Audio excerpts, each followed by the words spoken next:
Hello friend, welcome back to my YouTube channel. तो आज हम पढ़ने वाले आरटी 2009।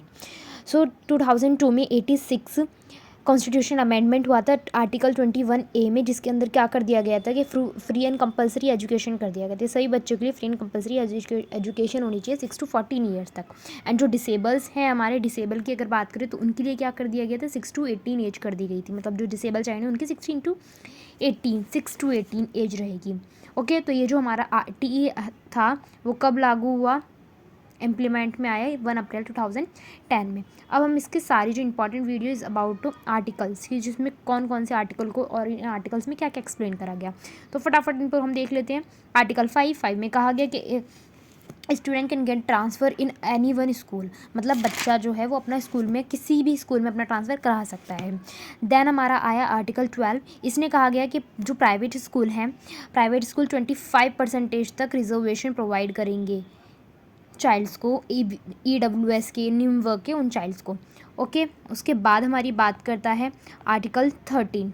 आर्टिकल 13 इज़ अबाउट कि नो कैपिटेशन फ़ीस, कोई कैपिटेशन फ़ीस, एस्क्रिशन फ़ीस एडमिशन के टाइम पर जो प्रोसीजर होता है उसमें ली जाती है, that should be not there. Okay, now article 14 is about age proof. अगर एज प्रूफ नहीं है तो इसका मतलब ये नहीं है कि आप क्या करोगे, एडमिशन नहीं दोगे बच्चे को। तो एज प्रूफ नहीं है तो उसके लिए आप एडमिशन ना दो, ये भी ऐसा नहीं होना चाहिए। उसके बाद कार्रवाई हो सकती है आप पर। ये आर्टिकल 15 इज़ अबाउट कोई भी डिनायल नहीं करेगा एडमिशन के लिए अगर कोई बच्चा एकेडमिक ईयर के बीच में आता है, एकेडमिक ईयर के बीच में आता है, लाइक मिड टर्म ये में एडमिशन लेता है, तो आप मना नहीं करोगे उसे। This is about article 15। Article 16 is about कोई बच्चा फेल हो जाता है, सॉरी, कोई 8 तक आप किसी बच्चे को फेल नहीं कर सकते हो। ओके, आर्टिकल 17 इज़ अबाउट कोई फिजिकल पनिशमेंट बच्चे को नहीं दी जाएगी, मार ताड़ नहीं करी जाएगी बच्चे के साथ, नो फिजिकल पनिशमेंट बच्चे को नहीं दी जाएगी। देन आर्टिकल 21 हमसे कहता है कि स्कूल मैनेजमेंट, एक SMC होती है हमारा, SMC के अंदर मेंबर्स इंक्लूड किए जाएंगे और SMC को हर महीने में कंडक्ट किया जाएगा। Then article 24 is about teachers duties, कि how to behave teachers in their classroom, in their school. And article 24 is about the teacher ratio. How will teacher ratio in the classroom? 30:1 means 30 students पर 1 ratio होना चाहिए एक teacher का।